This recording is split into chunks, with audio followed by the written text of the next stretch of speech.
오랜만에 우리 성도 여러분들을 뵙습니다. 오늘 이제 29장에 들어가는데요. 사실 사무엘상은 큰 주제가 무엇이냐, 누가 과연 하나님의 뜻에 합당한 왕인가, 이것이 사실은 큰 주제죠.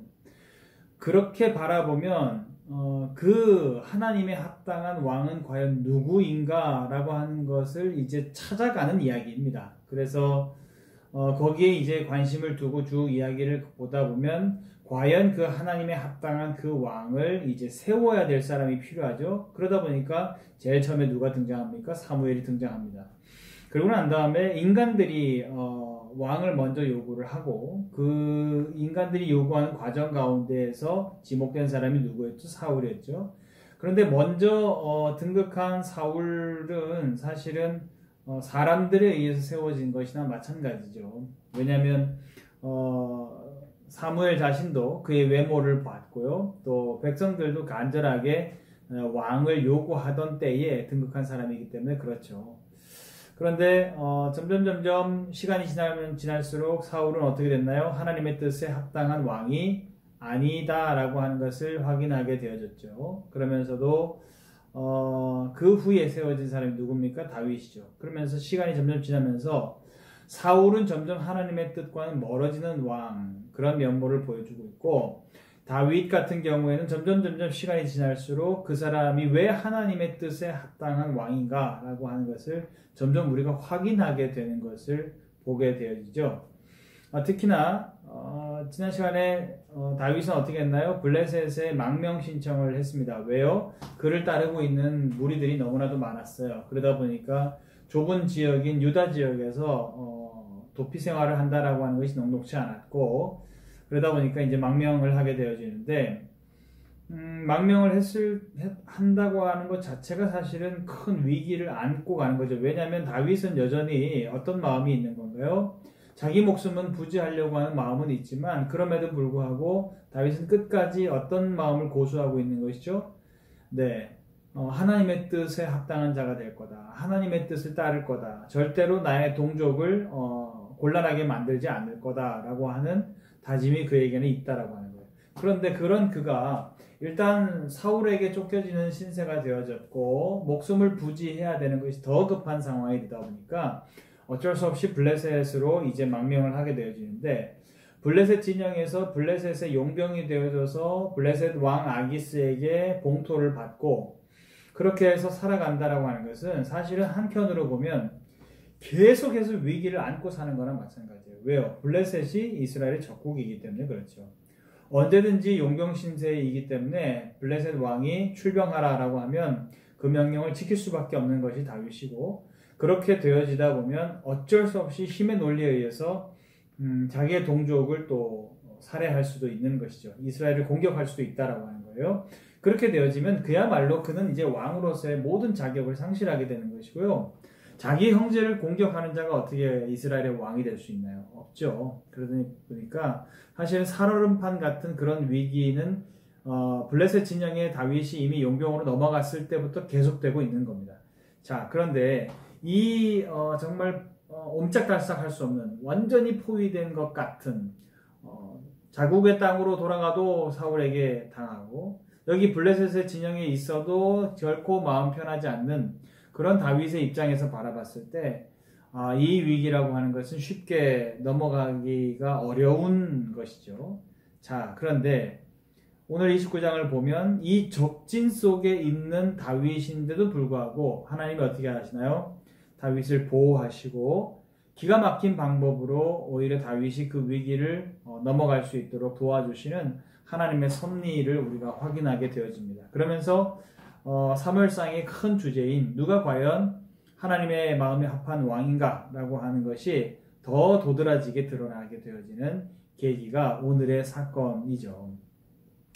오늘 본문 말씀에 보면 1절에 그러죠. 블레셋 사람들은 그들의 모든 군대를 아벡에 모았고 이스라엘 사람들은 이스르엘에 있는 셈 곁에 진쳤더라 그랬어요.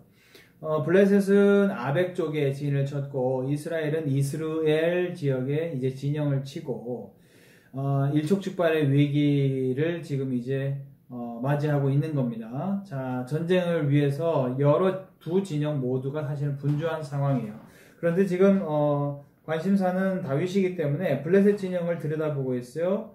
2절에 보면 블레셋은 이제 수령들이 한 수백 명씩 혹은 수천 명씩 인솔해서 나아가고 있다라고 하고 있어요. 이건 대규모 전면전을 말하는 것이고 아주 블레셋이 작정을 하고 이스라엘을 정벌을 하려고 지금 하고 있는 이스라엘의 입장에서 보기에는 아주 최대의 위기죠.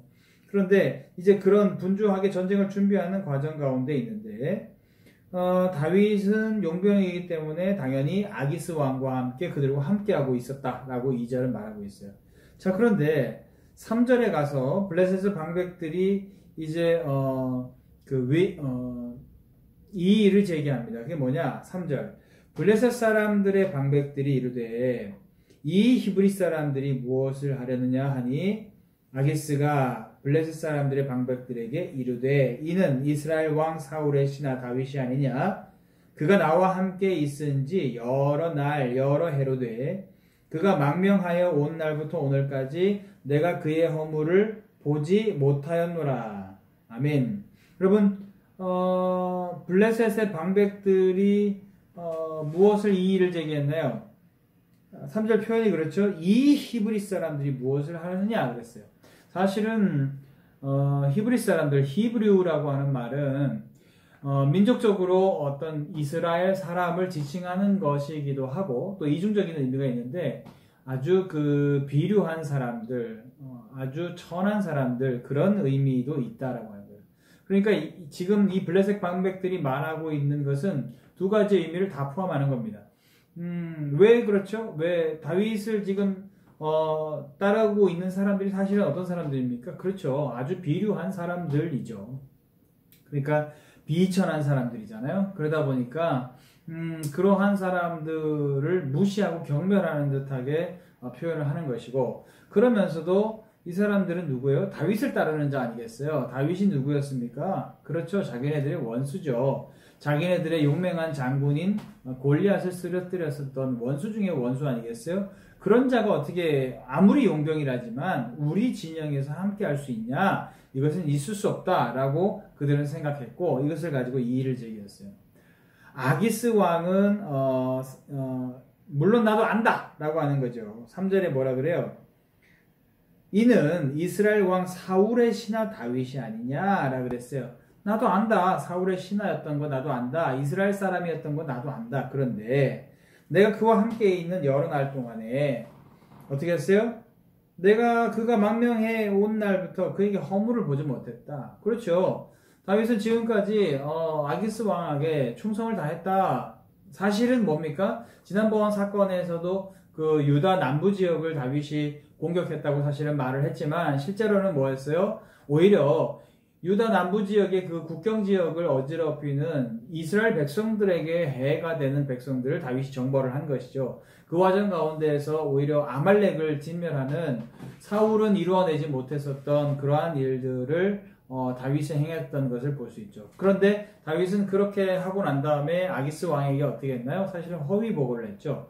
그런데 아기스 왕은 그 다윗의 보고를 고지고대로 다 고스란히 믿고 있습니다. 그러면서도 아기스는 추워도 다윗을 의심하지 않고 계속해서 다윗을 변호해주고 있는 면모들을 보고 있어요. 자, 그런데 다수결의 원칙에 의해서 밀려요. 왜 그러냐면 4절에 방백들이 어떻게 했어요? 아주 강하게 반대했어요. 심히 노한지라 라고 했어요.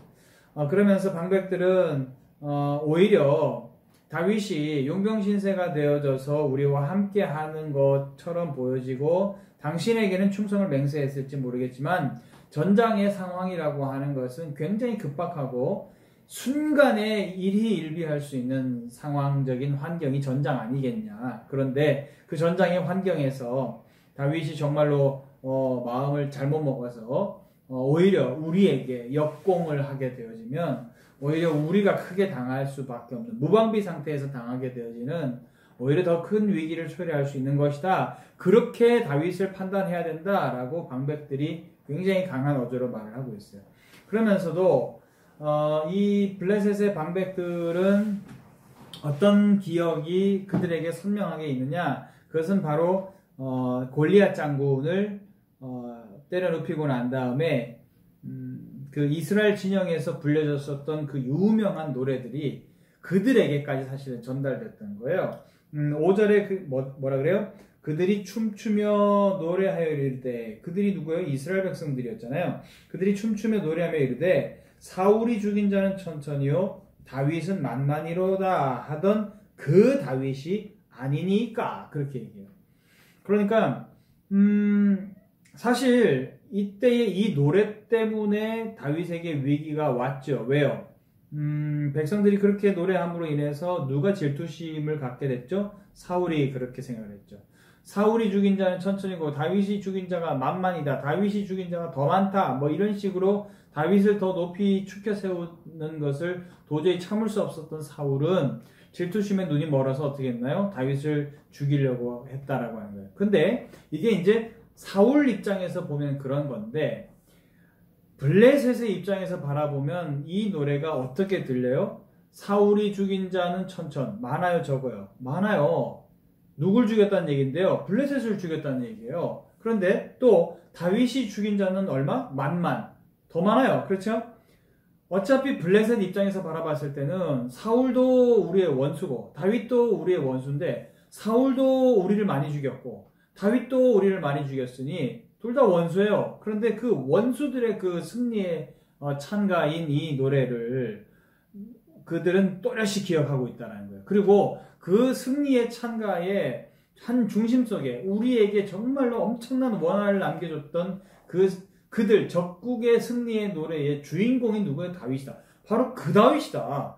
그 다윗이 지금 우리와 함께 가고 있는 거다. 이 상황을 그렇게 해석할 수밖에 없는 거 아니냐? 우리와 함께 한다는 게 말이 되냐? 라고 하는 것이 블레셋 방백들의 주장이었죠. 자, 그래서 다윗을 변호하는 사람은 아기스 왕 혼자고, 블레셋 방백들 많은 자들은, 또 많은 군을 통솔하고 있는 그들은 어떻게 바라보고 있어요? 좋게 바라보고 있지 않죠. 그러니까 우리와 함께 할 수 없다. 정 당신의 신하로 삼고자 하면 내가 아기스 왕이요, 당신의 왕으로서의 내가 채통을 생각해서 당신을 예우하는 차원에서 당신의 신하인 건 내가 인정할 테니까 좋은데 이 전장에 함께 갈 수는 없다. 돌려보내라 라고 하는 거죠.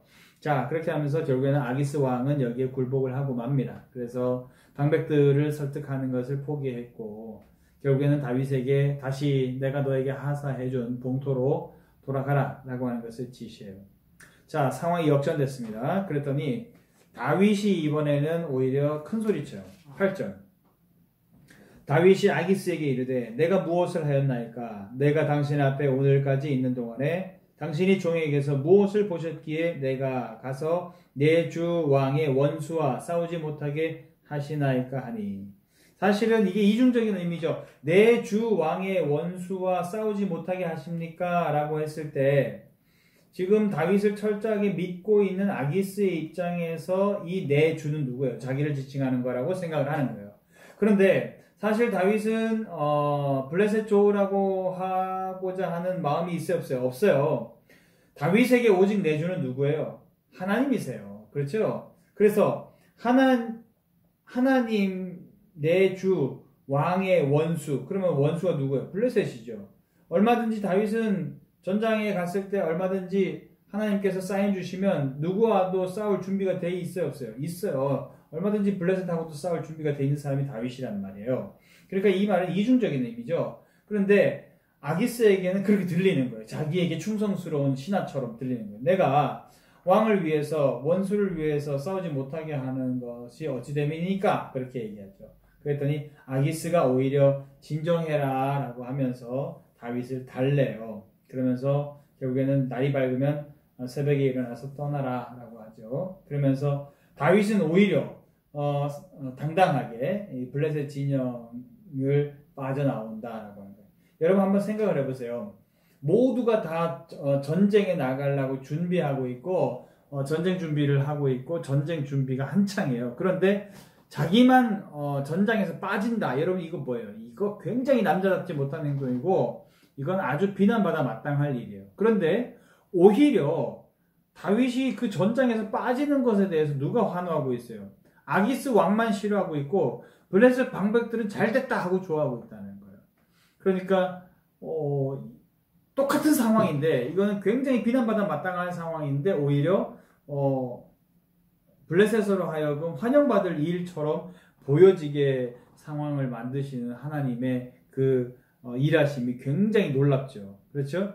그리고 오히려 이 위기에 이 전장에서 도저히 빠져나갈 구멍이 없을 것 같다고 우리는 이 대목을 읽으면서 생각하게 되어지는데 하나님의 기가 막힌 방법으로 다윗을 빼내시는 그러한 면모를 보면서 역시 하나님께서 다윗을 선택하셨고 다윗을 이제 왕으로 삼으시기로 작정을 하신 이상 하나님은 어떤 방식을 통해서든지 다윗을 지키시겠구나, 다윗을 왕으로 세우시겠구나 라고 하는 것을 우리가 보게 된다라고 하는 거예요. 그러면서 정말로 하나님의 마음에 합한 사람은 다윗이구나 라고 하는 것을 우리가 보게 되어진다라고 하는 것이죠.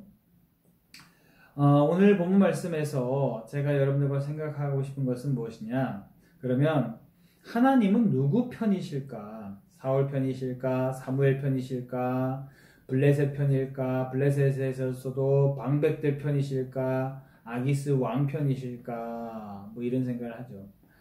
저는요, 하나님은 누구 편이시냐? 간단한 것 같아요. 당신의 뜻대로 사는 사람 편이시다. 저는 그렇게 믿습니다. 여러분 사실요, 오늘 본문을 이렇게 보면 이 본문은 누구 입장에서 지금 바라보고 있는 것이요? 그렇죠. 이스라엘 백성들의 입장에서 바라보고 있고 적어도 이 성경 말씀을 믿고 있는 신자의 입장에서 성경 기자는 오늘 본문을 쓰고 그것을 바라보고 있어요. 왜냐? 이것은 블레셋의 입장에서 생각할 필요가 없어요. 여러분 블레셋의 입장에서 바라보면 다윗은 거짓말쟁이고요. 결코 결백하지 않아요. 그렇죠? 그런데 블레셋 입장에서 그렇게 볼 필요가 없다는 거예요. 오늘 성경 기자는 이스라엘의 입장에서 보고 있어요. 역으로 이스라엘의 입장에서 바라보면 오늘 사건처럼 통쾌한 게 없어요. 왜? 우리가 읽으면서 더 이상 다윗은 이제 못 빠져나오겠구나 라고 생각할 수밖에 없는 그런 위기를 만났어요. 굉장히 곤란한 상황이에요. 그런데 오히려 굉장히 통쾌한 상황이 돼버렸어요. 이스라엘을 형제를 공격하지 않게 됨으로 인해서 다윗은 왕으로서의 나중에 이제 왕이 될 자로서의 그 어떤 지위도 지켜냈고 그러면서도 적은 기가 막히게 속이게 되어졌고 자기는 이제 위기를 모면하게 되어지는 동족과는 전쟁을 하지 않아도 되는 그런 상황이 되었으니 온통 이것은 이스라엘의 입장에서 바라봤을 때는 굉장히 통쾌한 장면이죠.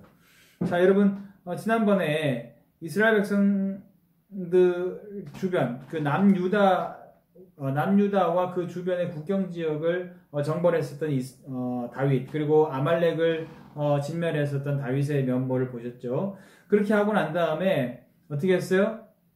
다윗은 호위복을 했어요. 그러니까 이것은 블레셋의 입장에서 바라봤을 때는 이건 천인공노할 자이지만 이스라엘의 입장에서는 통쾌한 거예요.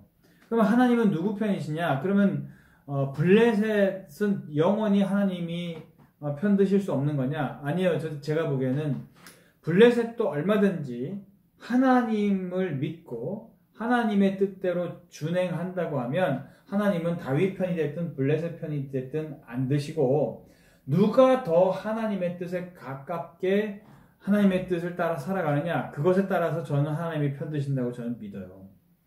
여러분 예를 들어서 이런 거죠. 세상에 교회들에 대해서 이제 그렇게 비판하시는 경우들이 있습니다. 이것은 교회에서만 주장하는 정의다. 이것은 사회 통념상으로는 받아들일 수 없는 정의다. 그렇기 때문에 이것은 정의라고 할 수 없다. 이렇게 말해요. 그런데 세상에 그런 정의는 그렇게 흔하지 않아요. 예를 들어 볼까요? 우리에게는 독립운동가들이세요. 우리에게는 존경해 맞이할 만한 그런 분들이세요. 정말로 우리의 평생을 다 담아서 기억해 드려야 되고 평생을 다 들여서 존경해 드려야 될 분이 누구시냐? 우리는 독립운동가들이라고 생각을 해요. 그런데 일본 사람들의 입장에서는 어떻습니까? 그런 테러리스트예요. 그들은 자기네들의 정치 지도자를 어떤 총이나 폭탄이나 이런 것들을 통해서 죽이려고 했었던 테러리스트로밖에 해석을 할 수밖에 없는 거예요. 그런데 똑같은 사건이잖아요. 똑같은 사건인데 이쪽 진영에서 바라봤을 때는 정의롭고 세상에 아주 철학적인 행동이고 저쪽에서 바라봤을 때는 이것은 정말 천인공노할 사건인 것이죠. 세상에는 대부분 다 두 진영을 모두 다 만족시킬 수 있는 그런 정의는 잘 없어요. 예수님도 여러분 보세요. 예수님께서 어떻게 하셨나요? 그때 당시에 사람들이 세워놓은 사회구조를 예수님은 다 부정하셨습니다. 바리새인들이나 서기관들 다 종교 지도자들이었어요. 그런데 예수님은 지도자로 인정하지 않았어요. 독사의 자식들이다 그렇게까지 얘기했어요. 그러면서 로마의 정권에서 살아가는 유대인들의 상황 속에서 다른 사람들은 다 로마의 정권을 인정하지만 주님은 그걸 어떻게 하셨어요? 부정했어요. 하나님의 나라가 이미 도래했고 하나님의 통치가 중요한 것이지 로마 황제 따위의 통치가 중요한 것이 아니다 라고 하면서 예수님 부정하셨습니다. 그러니까 반대편의 입장에서 봤을 때 예수님처럼 껄끄러운 존재가 어디 있겠어요. 그러나 믿음의 사람들, 그 주님의 그 십자가의 길을 걸어가고 있는 우리들에게는 주님의 그 행동만큼 의협심이 있고 정말로 정의롭고 존경에 맞이할 만한 그런 행동이 또 어디 있겠습니까? 그렇죠. 세상에는 양쪽 모두를 다 만족시키는 그런 정의는 잘 없다라고 하는 거예요. 그렇다고 한다면 하나님은 과연 누구 편이실까라고 하는 것을 생각할 때 어느 것이 정의냐라고 다시 되물어도 되겠죠. 똑같은 질문이라고 볼 수 있겠죠. 저는 그러면 무엇이 정의냐? 누가 더 하나님의 뜻에 가깝게 행동하느냐? 그게 전 정의의 우선순위다. 그렇게 본다는 거예요. 여러분 사울이 블레셋과 싸우는 거 하나님의 뜻에 가까운 것이죠. 그런데 다윗이 블레셋 진영에 있으면서도 오히려 블레셋과 함께 자국인들 형제를 치지 아니하고 그들을 완벽하게 속일 수 있다라고 하는 거 이것도 하나님의 뜻에 가까울 수 있죠. 그렇죠? 그러니까 하나님의 뜻에 더 가깝게 행동하는 것 그것이 바로 하나님이 섭리 가운데에서 그를 몰아가시고 인도해 가신 기준이다라고 하는 것을 오늘 본문 말씀이 다윗의 이 상황을 통해서 잘 드러내주고 계시죠. 사랑하는 여러분, 어떤 상황 속에서도 하나님 편에 서실 수 있는 저와 여러분들 될 수 있기를 주님의 이름으로 축원합니다. 어떤 순간에서도 가장 우선순위로 생각하셔야 되는 것은 하나님의 뜻이다라고 하는 거예요. 이 상황 속에서 무엇이 더 하나님의 뜻에 가까운가? 이 여건 속에서 무엇이 더 하나님의 뜻에 가깝고 나는 무엇을 해야 하나님의 뜻에 가깝게 최대한 행동하는 것이냐? 우리가 이것을 늘 생각해야 되는 것이죠. 그래서 그 뜻을 온전히 따라서 살아갈 때 하나님께서는 다윗을 적진에서도 지켜주셨던 것처럼 하나님께서는 섭리 가운데에서 우리를 지켜주시고 우리가 그 가까운 하나님의 뜻을 잘 준행할 수 있도록 우리를 인도해 주실 줄로 믿습니다. 아무쪼록 우리 모든 성도님들이 바로 그러한 하나님의 정의의 편에 서 있을 수 있는 저와 여러분들이 다 될 수 있기를 주님의 이름으로 축원합니다. 다음 시간에 또 다시 뵙겠습니다. 감사합니다.